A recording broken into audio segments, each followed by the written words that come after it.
अस्सलाम वालेकुम फ्रेंड्स, 10वां रमज़ान शरीफ मुबारक हो। और आज जो है माशाल्लाह देखते ही देखते 10वां रमज़ान आ गया है और सहरी मैंने कर ली थी सुबह और अब मैं इस व्लॉग की शुरुआत कर रहा हूँ। और इस व्लॉग में आपको आज मैं कुछ दीनी बातें और कुछ इस दुनिया की बातें भी बताऊँगा।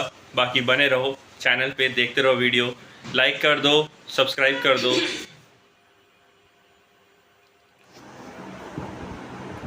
इजकर्रबा कुर्बानन फातु कुल्लिबा मिन अहादिहिमा वालमा युतक़ब्बल मिनल आखिरी काला ला अक़तूलन्नाका काला इन्नमा यतक़ब्बलुल्लाहु मिनल मुत्तक़ीन ला इमा बसत्ता इलैया यदाका लितक़तुलानी मा अना बिवासिती यादिया इलैका लिअक़तुलाका इन्नी अख़ाफ़ुल्लाह रब्बल आलमीन। जैसा कि मैंने आपको बताया कि मैं आपको थोड़ी दीनी बातें भी बताऊंगा और इसका रेफरेंस मैं आपको देता हूँ।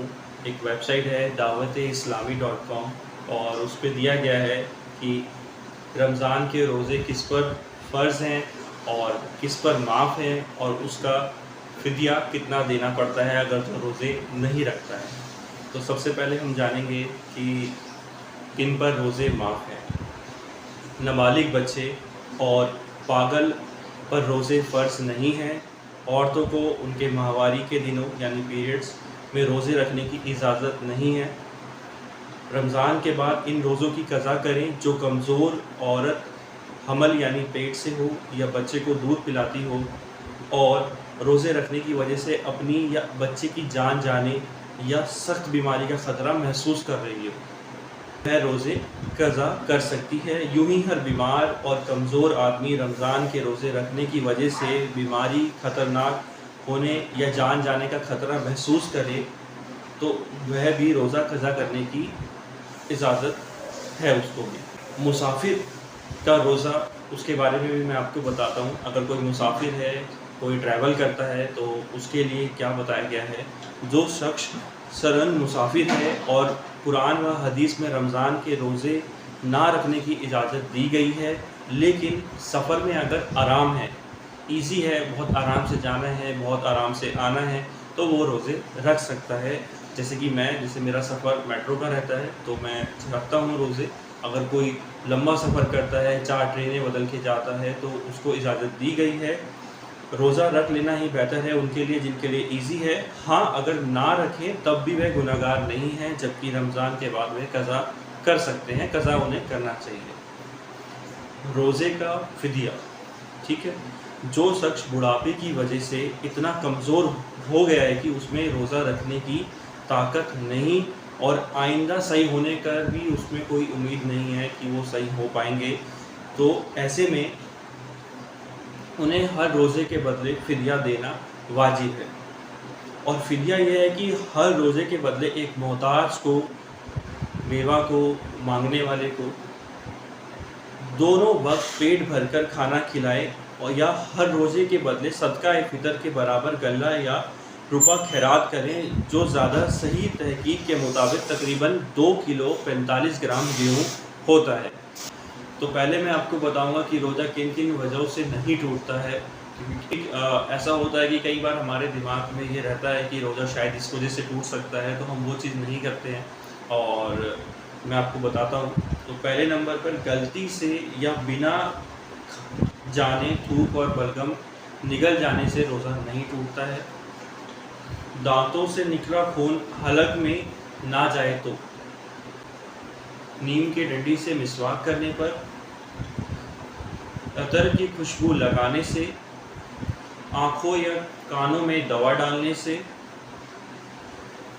किसी रोज़ेदार के मुंह में ज़बरदस्ती खाना डालने से, गलती से या भूल से कुछ खा या पी लेने से, लजीज खाने के बारे में सोचकर मुंह में पानी आने से और सर व शरीर पर तेल लगाने से रोज़ा नहीं टूटता है।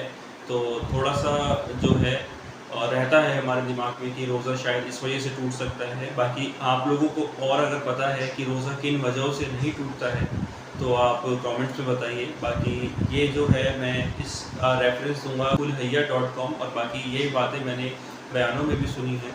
और बाकी आप लोगों को लगता है कि आप लोगों को पता है कि इन वजहों से नहीं टूटता है और उसका कोई रेफरेंस है, तो आप कमेंट्स में बताइए। बाकी वजहों से रोज़ा टूटता है, और वो है रोज़े की हालत में कोई आदमी जानबूझकर कुछ खा ले या पी ले, तो ऐसे में उसका रोज़ा टूट जाता है।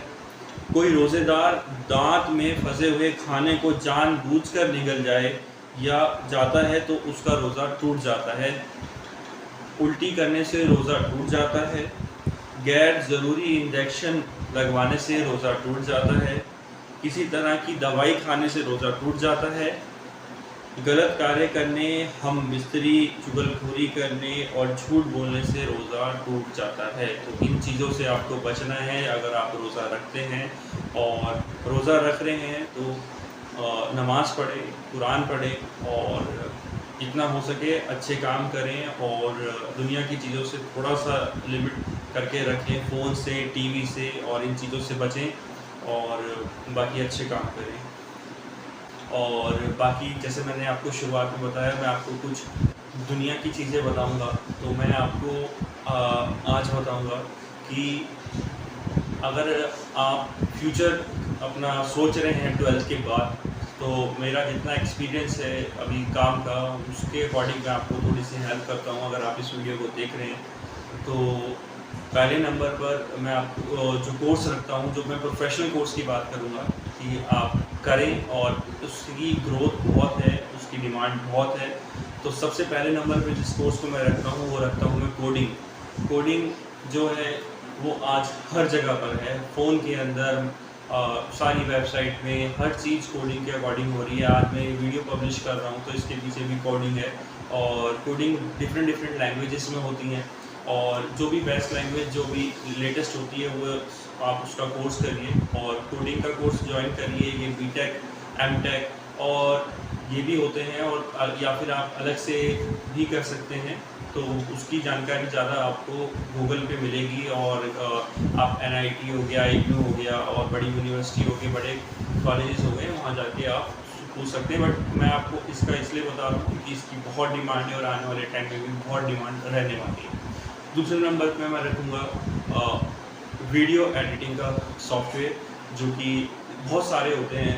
एडोबी एक कंपनी है, एडोबी जो है आफ्टर इफेक्ट बनाती है। आफ्टर इफेक्ट का सॉफ्टवेयर उसने बना रखा है, उसने प्रीमियर का सॉफ्टवेयर बना रखा है, उसने फोटोशॉप का सॉफ्टवेयर बना रखा है। तो हर चीज़ जो एडिट होती है वो इन 3-4 सॉफ्टवेयर पे ही होती है। और बुक पब्लिशिंग का काम भी इलस्ट्रेटर पर होता है। तो आप मैक जो एक इंस्टीट्यूट है, और भी हैं बहुत सारे, अरेना है, तो आप इनमें जाके पता कर सकते हैं। और ये कोर्स जो है, जो पहले वाला बताया और मैंने ये बताया, ये 3 से 5 लाख के बीच में ये जो आपको इसकी डिग्री मिल जाती है, और इसकी बहुत वैल्यू है। और जब आप जॉब करने जाते हैं तो आपको आसानी से 25 से 35 हज़ार की जॉब मिल सकती है, और शुरुआत में। और कोडिंग का तो ऐसा है कि आप कोडिंग जितनी जल्दी लेटेस्ट रहते हैं, अपडेट रहते हैं, तो हो सकता है कि 2 साल के अंदर ही आपकी सैलरी 1 लाख से ऊपर हो जाए। और वो वीडियो एडिटिंग का भी वही है कि आपके पास अगर 5-7 साल का एक्सपीरियंस हो जाएगा तो आप आराम से मार्केट के अंदर 70-80 हज़ार रुपये कमा सकते हैं इन सैलरी, और साथ के साथ आप फ्रीलांसिंग भी कर सकते हैं। फ्रीलांसिंग जो है वो इसकी डिफ़र करती है पर आवर के रेट पर। तो ये 2000 से लेकर 5000 पर घंटा वीडियो एडिटिंग वाले चार्ज करते हैं। और ऐसे ही वेबसाइट वाले हैं, वेबसाइट वाले जो हैं प्लेटफॉर्म जो डेवलप करते हैं, तो वो भी फ्रीलांसिंग करते हैं, तो वो भी प्रोजेक्ट बेस्ड रहता है, और वो भी इन लैक्स रहता है, इन 1000 रहता है। तो बट इनकी बहुत ज़्यादा डिमांड है। बाकी लास्ट में मैं जो बताऊँगा आपको वो उनके लिए है जो कम पढ़ते हैं, जिनका पढ़ाई में कम मन रहता है, तो वो 10 करते ही ITI कर सकते हैं, डिप्लोमा कर सकते हैं पॉलीटेक्निक से। तो इसकी भी डिमांड रहती है गवर्नमेंट जॉब्स में, क्योंकि गवर्नमेंट जॉब्स के जो सिविल के जॉब्स आते हैं, इलेक्ट्रिकल के आते हैं, तो उधर भी मोस्टली जो है ITI ही मांगा जाता है। तो आप ये कर लो, और इसके बाद भी आराम से 20 से 25 हज़ार की जॉब लग जाती है, और फिर वो ग्रोथ बढ़ती चली जाती है आगे। एक फील्ड और है जिसे आप चूज़ कर सकते हैं, वो है फॉरेन लैंग्वेजेस को सीखना, और उसको करने के बाद जो है आप मार्केट में घुस सकते हो, और उसकी भी बहुत डिमांड रहती है, अब्रॉड भी रहती है, इंडिया में भी रहती है। बट मैं आपको कहूँगा कि ये भी करो और साथ ही साथ एक और चीज़ करके रखो, जिससे आपको कहीं पर भी आप कोई भी लाइन आप पकड़ सको। तो मैं अब आपको दिखाने वाला हूँ इफ्तार की प्रिपरेशन, और पकोड़े बन रहे हैं। आज मेरी जो दूसरी बाजी हैं वो पकोड़े बना रही हैं, और अभी कढ़ाई दिखाता हूँ आपको। माशाल्लाह पकोड़े जो हैं तल रहे हैं, और जो है किस किस चीज़ के पकोड़े हैं? प्याज के हैं, बैगन के हैं, आलू के। अच्छा, प्याज, बैगन, आलू, और आज आ जाएगा मज़ा। आज देख सकते हो तैयारी चल रही है इफ्तार की माशाल्लाह से। और यहाँ पर फ्रूट सैलड की भी तैयारी चल रही है। तो अभी थोड़ी देर पहले ही आया था मैं असर की नमाज़ पढ़ के, और उसके बाद एक काम था वो किया, और उसके बाद थोड़ी शाम की इफ्तारी का सामान लिया, और फिर वही अपनी स्पेशल बिरयानी। आज जो है बिरयानी पार्टी होगी, और बाकी जो है मम्मी के साथ फिर से गया, नींबू नहीं थे, नींबू लेकर आया। सलातुन व सलाम अलैका या नबी हबीबी। तो इफ्तार हो गई थी, और माशाल्लाह बहुत अच्छे से खाया गया। अब हमारा कल 11वां रमज़ान शरीफ हो जाएगा। तो जो है आपको वीडियो अच्छी लगी हो तो सब्सक्राइब करके जाना। मैं देख रहा हूँ ऑलमोस्ट 60% सब्सक्राइबर हैं जो वीडियोस देख रहे हैं, बट सब्सक्राइब करके नहीं जा रहे हैं। तो आपसे रिक्वेस्ट है, सो आप आ रहे हो चैनल पे, you should have subscribe my channel and keep supporting me. और कल मिलते हैं फिर आपसे। अल्लाह हाफिज़, दुआ में याद रखना।